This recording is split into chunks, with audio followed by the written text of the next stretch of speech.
Hello and welcome, everyone. Thank you so much for joining us today. We are super excited for today's learning session. Our goal is to help you guys in understanding how to build more sustainable military pipelines and pipelines that lead to higher student outcomes and better student success. So really excited to review some of the information from our previous year surveys that can lead to some better outcomes for your institution. We also have an awesome panelist with us today who's going to give us some insight for the things that they do within their institution to help military graduation rates increase. So really excited to have him here with us today. Before we get started, we've got a few questions for you, right? So if we can bounce right into that next slide, you can go ahead and scan the QR code that you see right up on your screen or join us at slido.com and type in that number that you see right there, which is 1-862-897. And we'll wait for you guys to jump in. The first question is, where are you bring us from? We'd love to know the institution that you're with or the state that you're with. If you can jump right in.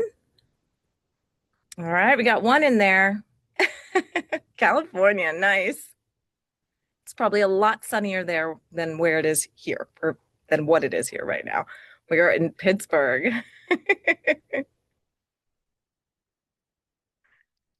All right, nice. We've got several in from California. Coastal Carolina, nice. Welcome. We really do appreciate you guys joining us today. New York, New Jersey, and we hope that you find the information from today's session very valuable. If you've got questions in the chat, if you have questions along the way about the things that we're discussing or want a deeper dive into them, please feel free to throw them into the guest chat. We're happy to answer those questions as we go along. All right, Georgia, New York. All right, I think people are still jumping in, but we can jump into the next question. So some of the things that we'll talk about today are, how to increase your graduation rates, how to build out flexibility within your programs. And so at your institution, do you find that your graduation rates for military students is higher than your non-military students?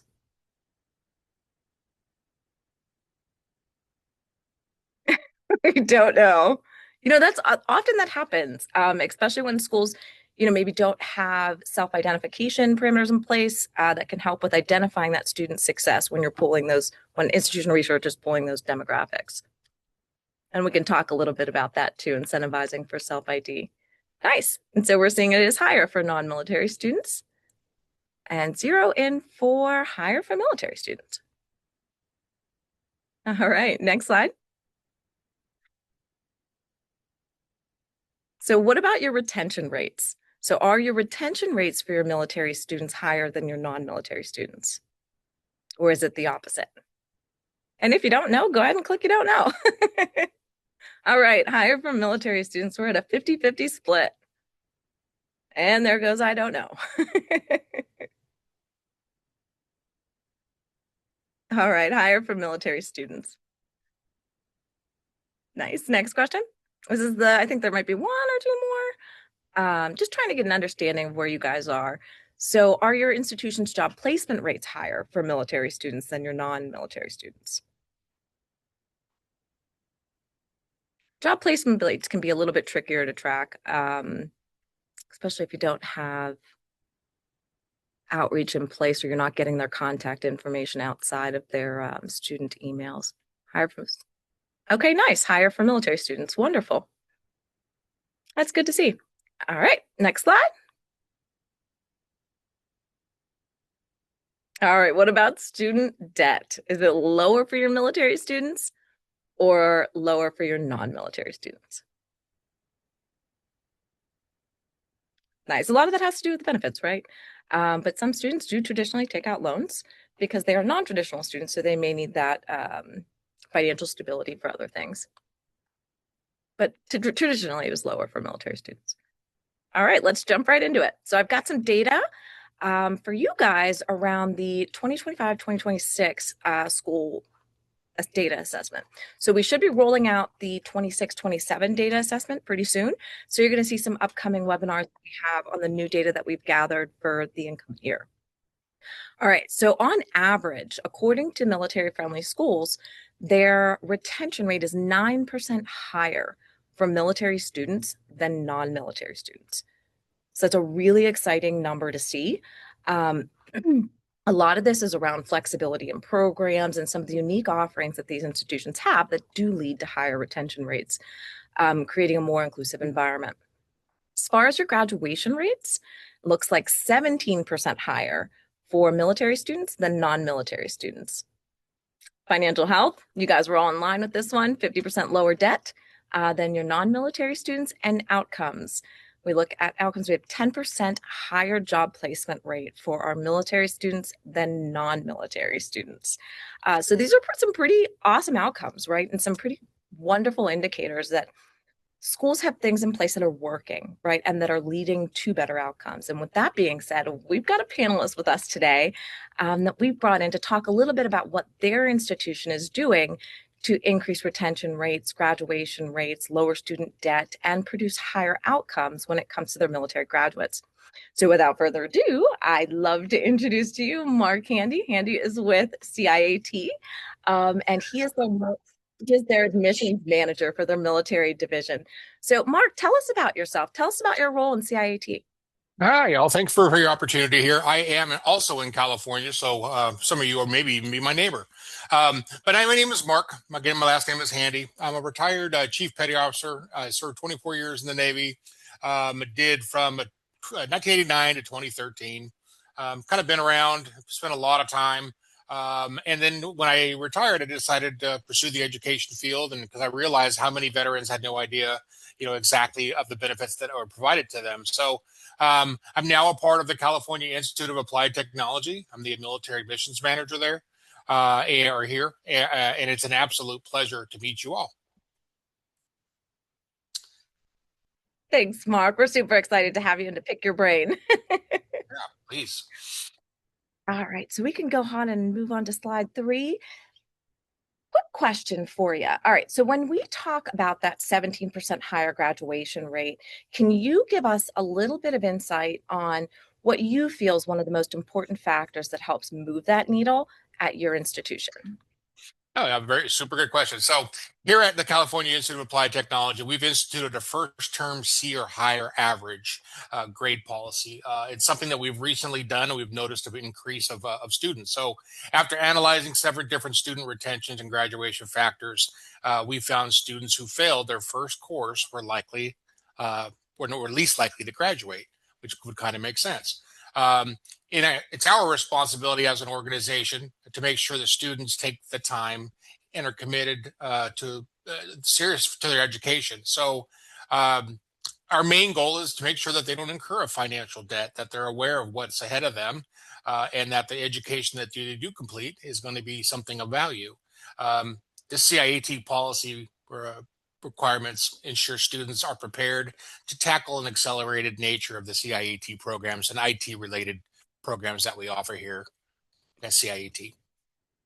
That's awesome. The IT, oh, excuse me, the IT field is hard. When I started school, I was in the IT field and I actually transferred and switched, or I didn't transfer, but I switched majors. So Mhm. I can see that being, when they fail that first class, they're like less likely to graduate. So what kind of programs do you guys have in place to help them either move through that first course so that they don't fail it, or find alternate pathways, maybe a different field in IT, maybe, something different totally. What kind of things do you guys have in place to help guide those students Yeah, that no, great question, because I think a lot of people hear that IT is, hey, my friend does it, and I really think I'm going to enjoy it too. And then they get involved in it and they realize, it may be harder than they expected, or maybe something that they don't want to do at all. Just like you were saying, it's a common thing. So, one of the things that we incorporate is my set of military advisors that we have here. We have that deep conversation with students, and we try to have, talk to them about what their goals are, not what their friends' goals are, but what they are, and kind of dig deeper into where the drive is, the motivation is. One of the things that I think we've incorporated that made a huge difference was personal statements from students prior to them enrolling. Is them taking some time writing about themselves, about what they do, what their future goals are. And then personally, what I've found extremely beneficial was at times when they hit a roadblock, or they feel like they want to quit, or they want to, just call it a day. I like to reflect back to that personal statement, get them on the phone, have that hearty conversation, and bring them back to where they were in the beginning, to make sure they understand why they're here in the first place. It's easy to dip out, it's easy to quit. Here at CIAT, that's not something that we want any student to feel. Communication is key, and we want to make sure that we're holding the students accountable, and we're maintaining the communication throughout the whole journey. That's awesome. Going back to your why, I think that's Mhm. the foundation of success because it reminds that individual, why are you here? Why are you trying, right? What is your motivation? What is the root of it? And then getting back to that. So I love that. My next question to you is 89% of the top schools offer accelerated courses, right? To help lead to graduation outcomes faster, right? And so they can get into the workforce and start their new career. A lot of times those accelerated courses motivate people, right? Because they're like, okay, I can hit the ground running. It's not going to take me a long time. My military experience can mean something and I can move forward faster when it comes to that education pathway. So how does your school handle your accelerated courses and incorporating military experience credits into that? No, super great question. So, one of the differences between a technical school and a traditional school, this is where we differ, and one of the pride sides of things that we do to help veterans get, work with getting employment earlier than later. So, in a traditional school, your associate's degree is normally 2 years, your bachelor's degree is a 4-year period. In a technical school here, students take one course at a time.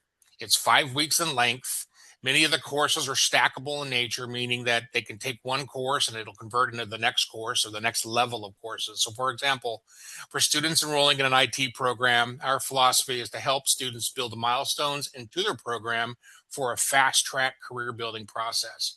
As early as students' first 20 weeks, the equivalent of students completing an accelerated computer technician certificate, a student has developed the skills to learn the industry certifications that align with the IT job requirements. So, one of the things that I've noticed here that has been very successful for veterans, where they want to get their foot in the door and they would like to do it as soon as possible. They don't want to wait the full 2 years. So, I'll use our associate's degree as an example. There are a set of general education courses that students will complete on that rear end of the program and not up front. The goal is to have the students be involved in the IT courses, learn the basics, earn the certifications, the A plus, Security plus, Network plus, things that they need to be able to be considered for being hired. And the sooner they get those done, it allows them to transition either from active duty into the civilian sector, or it's somebody wants to change paths. I'm a truck driver. I want to change my path into the IT because I something I really really enjoy, and it gives them the opportunity to transfer that a little bit sooner. So, our goal is to educate, to train. We do live online instruction with instructors that will show you how to do things step by step. It's not just books. I think that's a big one. And lastly, based on feedback requests in 2025, we adjusted our academic schedule. And I think this is pretty cool. This is something that I noticed has been extremely helpful. So we've adjusted our academic schedule to provide students a 1 week break at each semester.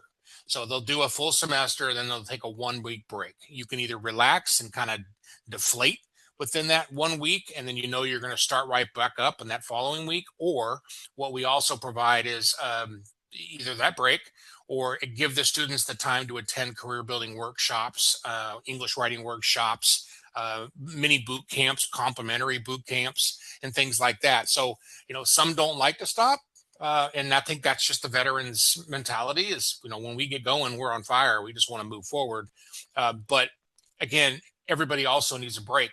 And if you've been doing this for a while, burnout is something that I think everybody experienced. And it gives you the opportunity to just take a deep breath and then focus on what you're going to do. Or don't take a deep breath and just roll right into the extra workshops that we provide, which is just a continued learning process. That's awesome. So you have things available for those who want to keep that learning environment active, and then you also allow for the break. So lots of flexibility, it sounds like, in your programs. Yes, You know, ma'am. the as far as like for institutions out there just maybe starting, right? And looking for ways to incorporate. Mark's brought some awesome ideas to the table, right? When it comes to like creating credits for that experience or transferring over, which may be a little different, Mark, I think, in your circumstances because of the types of degrees that you guys offer. But Correct. on the traditional side, there are some options or tools and resources available. So if you're not currently leveraging the JST or the joint service transcript of your students who are enrolling who are military, you might want to do that, right? The JST document takes the ACE credentialing and it maps it back to their military experience. So it's going to tell you, okay, in the military, they took this training and that's equivalent to marketing, or that's equivalent to, whatever journalism or whatever class it is that you may offer. So you may be able to make some direct correlation and alignment between those two. So, joint service transcripts, they'll get them when they come out with their DD 214, or they can request them right through the website, depending on And their I can goals.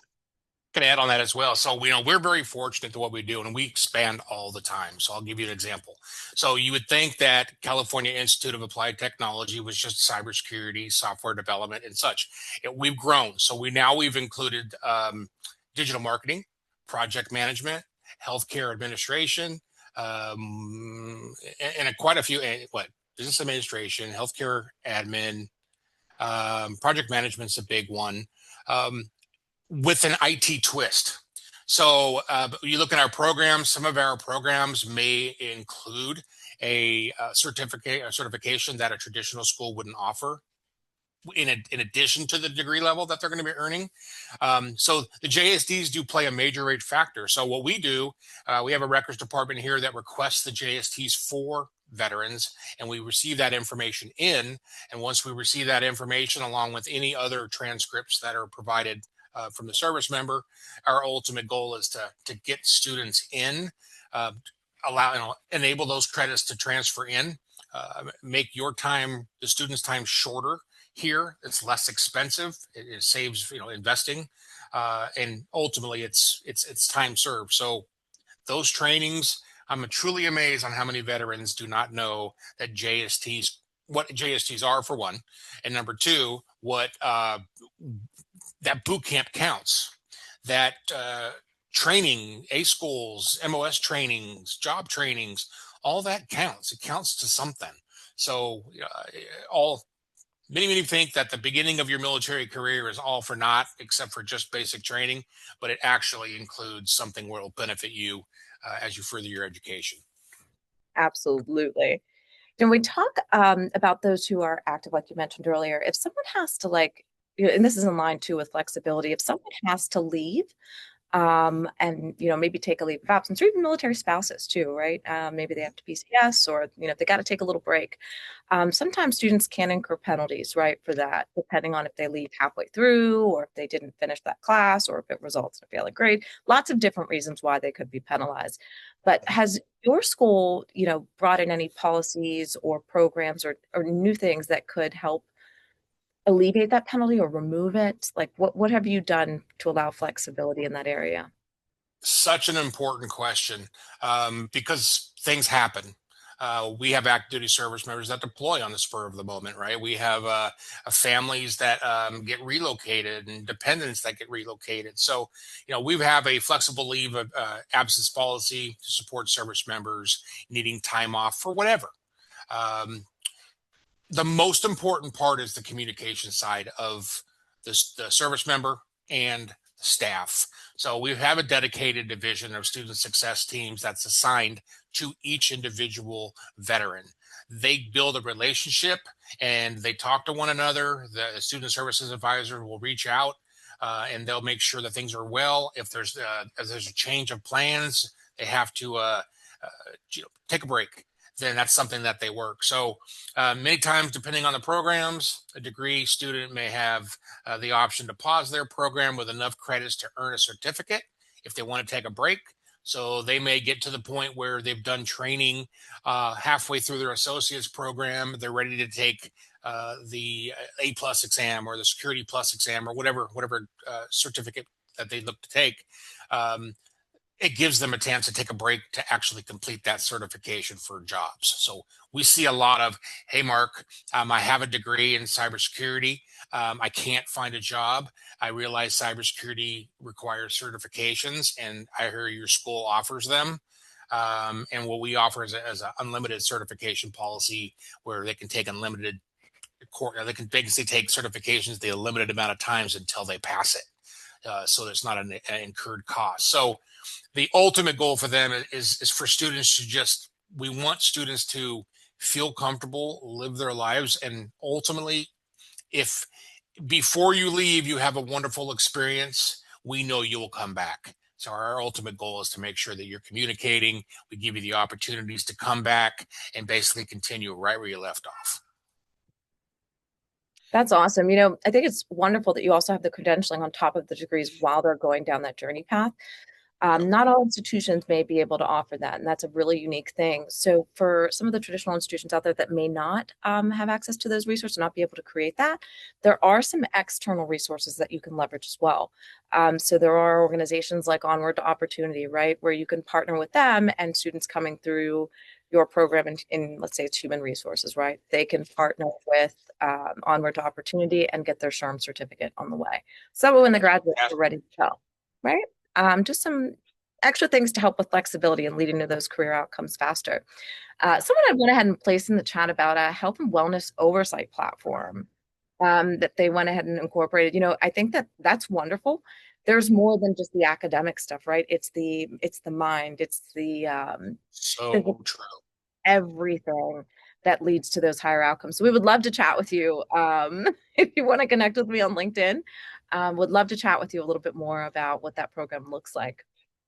Yeah, and we also have one of the things I think a lot of schools do as well, but the disability services department that works with that. So, you're 100% correct. Veterans nowadays, if you have an issue, they don't want to speak up. But again, it's something where we offer that. We encourage students to speak up. If there's a way that we can help you get through your goals, and help you through the obstacles to be successful, then that's exactly what we're going to do. That's what a military friendly school does, is they look at the whole picture. Our goal, regardless of your status of your health, is to get you to the finish line. And there's ways to do that if you're committed to do it. So I think it's extremely important that, I love that question, is that you have to, there is so much more to just taking classes to an education. Speak up, communicate, let us know what you need, let the schools know what you need. And if they can help you, they will. But they Yep. don't know unless you speak up. Right, Mark. And sometimes that's the hardest part. And not just for veterans, but for spouses and dependents too. Their Absolutely. entire life it's, been figure it out, right? Or I can handle this on my own, or, feeling kind of isolated because maybe you have to PCS, you don't know anybody there, you got to figure it all out. And so asking for help doesn't come easy. Like it's not an easy thing to do. So just keep that in mind when you guys are building out your programs, that they're accessible, right? And that they're very visual, and that you are reminding students that those do exist and they are available for them. And I don't think there's any over communicating that, right? Not at all. Not at all. All right, we can jump into the next slide. All right, so I know we touched some on support and retention. You mentioned earlier about having full-time staff members dedicated to different resources and services on within your landscape. But just to go over some of the stats from the Military Friendly Schools survey, 75% of the schools have a full-time veteran military certifying official. Some schools do have someone in admissions that kind of doubles as both.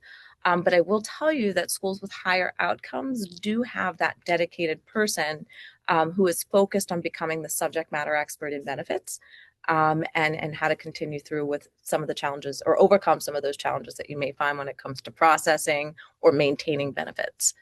62% have a separate person that is their full-time military program manager, which would be our Mark, right? Mm-hmm. And then 58% have a dedicated admissions advisor. So these are three separate roles within an institution, all set to support that military student as they onboard into the organization and continue through that academic journey. So out of the 75% of schools that have that full-time staff member, how does having that dedicated person or that dedicated role directly impact the support and student success? I love it. So, personal experience. Um, it's amazing when we get students on the phone, and I was an admission advisor for years at another school, and then also with the California Institute of Applied Technology, and then I worked my way up. But it's amazing the difference when veterans start talking to admissions advisors and they have that connection. They're talking to a fellow veteran. They're talking to somebody that understands the acronyms that are about to be said, where everybody else would not understand. Well, what's BAH and what's MHA? What's what all these things. Um, I'm always amazed on how the tone changes. So with that being said, I've always felt that if I can connect with a student and make them feel that they're family, then that's going to immediately reduce the stress, and they're going to be ready to listen and accept that help, because veterans don't always ask for help. So a little bit about what we do. We go above and beyond. We support military students and continue to evolve in our organizational structure. That's always been a huge thing for us. Um, our goal is to align to the veterans' needs. And that goes with myself having the background that I have. I currently we have 15 dedicated military team members within 3 separate departments. So we have, in my department, on my team, I have 3 that are veterans as well, myself included, in the admission side of the house. The finance side has a handful of veterans and spouses as well, and along with student services. So what we've done is we branched out in each one of those departments. There's like a sub department where we have a military team that works just with the veterans. Why? Because we build connections with them, we build relationships with them, and we continue to build on the communication. So we find that the closer interdepartment collaboration throughout the student's journey is part of the key to the success of a student's experience. We want to make sure that the student will be successful, and make you feel comfortable and not stress about things that don't need to be stressed about. Yeah. I think that's one of the things that when going to school is stressful in so many different ways, that if like our staff here, if we can simplify that and eliminate some of the undue stress, and let you focus on your school work, which may be stressful, which often is, then that's one less thing you got to worry about to be successful. Absolutely. And on top of that, you're coming into a different environment, right? Like most of the students or the students are a different age, or, you've had a ton of experience, you've traveled the world, you've done things, and then you come back and you're like, okay, I'm back to square one. Do I fit in? And so it's hard to adjust. When we look at the onboarding process, right, and some of those things that you do that are unique to your military students, while having that dedicated staff is important, some schools may not have the resources to have, multiple staff members. And so, do you have any best practices or things that you can share that can create a unique onboarding experience that helps that individual in some of those cases? Absolutely. So what we've incorporated when I first got here, is we used to incorporate. We have a new student success orientation for brand new students, regardless of status, whether normal student, veteran student, regardless. Everybody attends that, so it gives them the basic knowledge of what's ahead. Preparation is key. If I can show you what you have ahead, it's going to be less confusing when you go head on with it. Like the student portal experience, the how to log into the actual student portal Canvas style classroom experience. I mean, that's new and it's scary as heck for those that have never done it. One of the things that we've incorporated, I think that's been extremely efficient, is we've also set up a military benefits brief that I conduct, and one of my team members conduct. It's very similar to this. It's a session where it's just veterans only. Veterans come in and we talk about everything from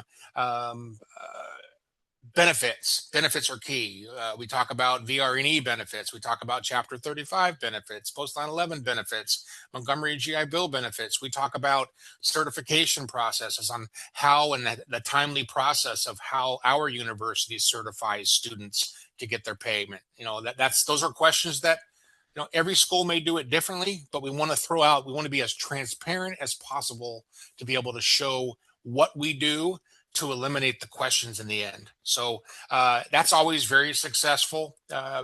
It's a community of veterans in one group. And ironically enough, at the we offer a couple different things, remote services where students can come on campus in their week 5 and they can actually take exams on campus, and it's just a bunch of veterans in 1 or 2 different rooms. And it's nice. We've had opportunities last December where 2 students in the same school, in the same building, served overseas with one another, didn't had no idea they're going to school in the exact same school. So it was a lot of hugs. It was a lot of, it was a unity of veterans that understood it. And it was quite a warming moment, just to be able to see that, because what's the odds, right? Yeah, So our goal is to make sure that all the information is up front, that you understand, the student understands what's ahead, and that onboarding process with that orientation and the military benefits brief, it's proven successful. absolutely. And just thinking about this, talking about like the new environment and the new landscape and what that student experience may be coming in. Mhm. Yeah, I was at my daughter recently transferred, so not this is a high school, right? But so they have something called like the Panther Pit Stop, right? And I was like, what in the world is the Panther Pit Stop? Right? And I was sitting there, I'm like, and I didn't know where to go to get a coffee. Well, if I knew that the Panther Pit Stop was the cafe, it would have made it a lot easier, right? But no one had translated that for me. And so creating some of those, like creating tools, like maps, right? That say, okay, this is the mess hall. This is where you go to eat, right? This is headquarters. This is where you go for, visit the financial aid office or where the president is, command center. Like, so if you just kind of correlate those military terms, into your map, it can help someone really navigate where things go, or where they need to go to get things and to get things done. And so I think that's something really small, but can go a long way when it comes to navigating some of those on-campus experiences. For the most part, some of these campuses are really big and really difficult to navigate around. And so that can be a really easy tool. Also, the dedicated social lounge, right? I know a lot of your students are online, but for some of the brick and mortars, the dedicated social space, we see that most of our military-friendly schools do have that in place. It's important because it creates the environment, like Mark just said, where people can come together and share experiences and just kind of feel comfortable, getting back and relaxing and just being open and not having to worry about some of the things that they may say out of their mouth. Absolutely. Totally agree with you. Yeah. And also, student-led groups are super popular, as well as pairing military experienced faculty with students to create that mentorship or fellowship sort of experience at your campus. So, Mark, when it comes to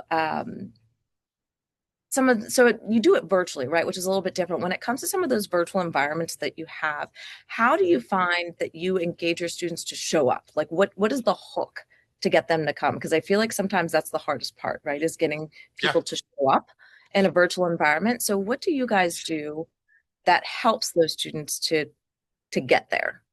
got it. So again, our platform may be a little bit different than others. So I'll give you an example. 2 days out of the week, when a student's enrolled in classes here, 2 days out of that week, they have a live instruction. They basically have a period of time where they log in, and they log in like a classroom environment. Everything's online. They hook up with, just like we're doing right now. They get together, they communicate with one another. It's instructor based, and our goal is for every student to attend that.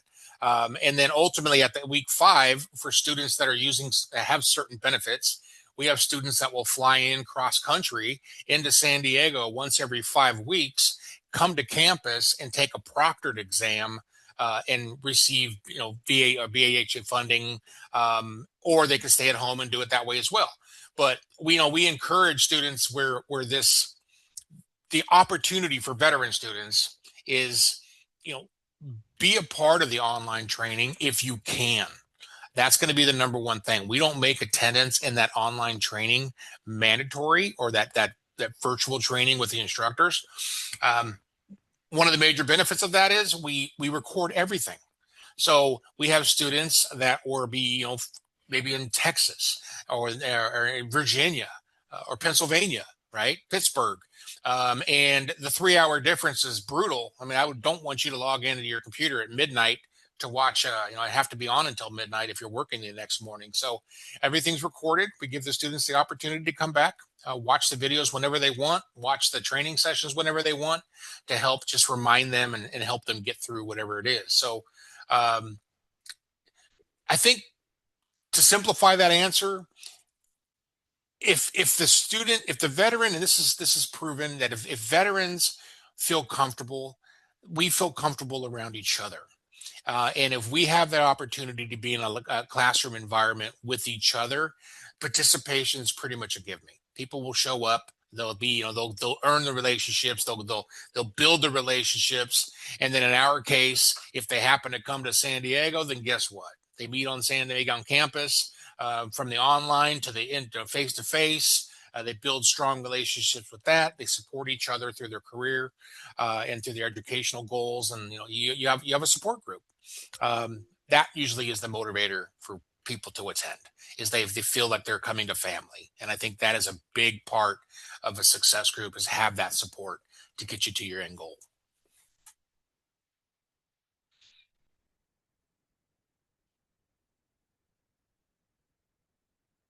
Are you muted? We talk- Okay. I don't think so. I Okay. hope not. um, we talked a lot about VA benefits and some of the federal benefits, but I just want to mention and keep in mind that there are some states, actually quite a few, that have state-based education benefits and reimbursement options. So, as you guys are providing that support, in academic advising or financial aid advising to your students, always make sure that you're referencing back to some of those state-specific benefits. Some are depending on school enrollment, where the school's located, and some states are depending on actual residency. So just make sure that you're checking that out. We've got the Military Friendly States Guide that can help you navigate through some of that. So we can put a link to that in the chat for you. So you guys have the digital version of it. So I think we're coming up here on time. Mark, you have been fantastic. So Thank I've you. got one last question for you before we jump into the Q&A. So Mhm. as far as administrative hurdles, right, there's always a ton of them. What has your school removed that can help increase, your student retention and graduation? So I caught all the way to the end of that, but I think I know what you were saying, because my system kind of froze there for a second. So were you asking about the hurdles? Yes, administrative hurdles. We've all got a Okay, ton of got them. it. There's a bunch of red tape. What have you We done to do. lift tape? Communication, again, back on that. We have a tendency here at, we continue to evolve our internal processes for each of the military groups, the veterans, the active duty, the dependents. For example, we built a tailored process of positive relationships with a large network of VA counselors. We have a lot of students using the voc rehab, or VRE, now it's what they call it. And I encourage my team to reach out with the student to correspond with the VA, and it's a party of three doing the exact same thing to help the student. Our goal is to keep that communication line open. So if we can help speed up the process, if you've ever dealt with the VA, there's a tendency where things will get delayed. If we can help speed that process up by being a representative from the university in support of the student, which is exactly what they're doing, it's amazing how fast things can happen. They show the same interests. Um, we have career services department here that basically helps students create resumes, um, all sorts of things that career services that provide. We have partnerships that we work with. Our main goal is to keep students motivated to finish their goals. Any obstacles that's in their way, any hurdles that they have, um, walking students, the most one I see probably the most is students calling for the first time, thinking they have benefits, don't know how to execute those benefits, don't know how to get those things started. And we have our staff here that walks them through the steps. Hey, do you have a couple moments? Let me get you on the computer face to face, and we'll walk you through that process. We'll help you submit your VA documents. We'll show you what the certificate of eligibility looks like. We'll show you things that you absolutely have no idea. We do, and we're going to take that stress from you. We're going to get you enrolled. We're going to get all the documents. We're going to help you through the whole process, and then we're going to get you to the finish line in the end. There's always going to be somebody here to I won't say hold your hand, but hold your hand. They're here to help you. So that's basically that's it. That's our We're gonna hurdle. play that song, the old Beatles song. Your hand. I can't say that song. Yeah. Next, please. Yes, absolutely. All right, so now we're jumping into our Q&A. So for those of you out there that have questions, feel free to throw them in the chat. We do have a question that did come through. And so we're going to start with, all right, looking at the value behind the military connected market. How has your school, what is your school doing to reach more students? And what are the top tactics for sourcing those students? So someone has a question about, attracting military students into your school. What are you guys doing that may be unique or different to help Yeah. attract those students? Yeah, no, thank you for asking. So every Friday, we have good correspondence with all sorts of different agencies out there. I do my best to reach out to the bases, at least the local bases here. I do a presentation every Friday on Camp Pendleton where there's transitioning veterans that are getting out. They have a classroom where they attend, and then we set up and we right there as they walk out for their lunch break, and then upon their return from lunch, we're there to present our what we do and help them guide them into what to do next because again they're transitioning and they don't have a clue on what to do next. They don't know what's going to happen once the ID card expires or whatever. So we do a lot of that. We do job fairs, career fairs where we're present. Just to meet and greet, face to face, shake hands, uh, let them find a connection. Maybe I'll use an example. Last Friday, I was out at Camp Pendleton. The young gentleman was getting out of the Marine Corps. The wife was moving to Japan. He was getting out, she's staying in. He didn't really know where to go. We started talking about the basics of computers. He loves gaming. We started talking about software development. We talked about data analytics. We were talking about all sorts of things. And ironically enough, after all that conversation, we talked about business admin. And now he's going to enroll into business admin. Something complete, wide range of opportunity, but it's being able to talk to the person and understand the veteran's needs, and it's not always as it seems. There's always something else out there. So um, that's one of the things that we take great pride in is that face-to-face interaction. That plays a huge factor. We're not just online, we're real people, just like we're real veterans, just like you. Our goal is to meet you, shake your hands, share what we know, share our knowledge, to help you get to the next step because there's a lot of questions when you get out. Yeah, absolutely. And that face-to-face interaction and conversation goes so far. Oh yeah. Uh, Especially, I think sometimes it can get lost at really big, institutions. It can get lost because there are so many students there. And so having those touch points and that conversation and keeping that community is so important to student success and higher outcomes. So the next question we have here is, how do you train your faculty? Um, how do you train your faculty about the learning style of veterans in the classroom and how their experience is different from traditional students? So we got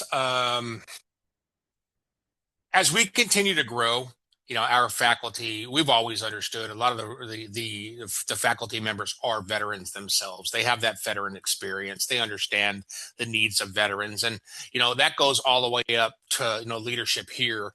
Um, we understand if a student needs something in particular, again, the communication plays a factor. We make sure that we're here to help the student to be successful. If things come up, we're helping them through whatever problems that they may have, and basic training.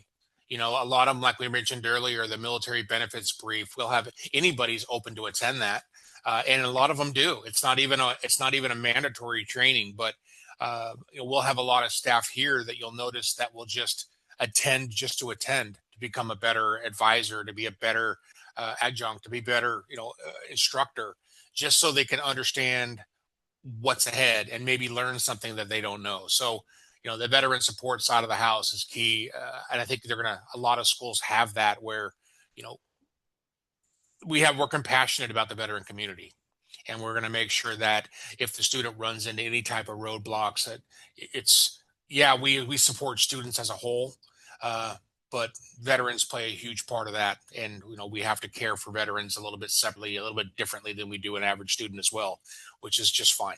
We have no problems doing And that's a great resource, right? Like, and we keep going back to it, and it's because it's important, right? And I think there was another example that another university had given to me, some of the best practices that they do as well.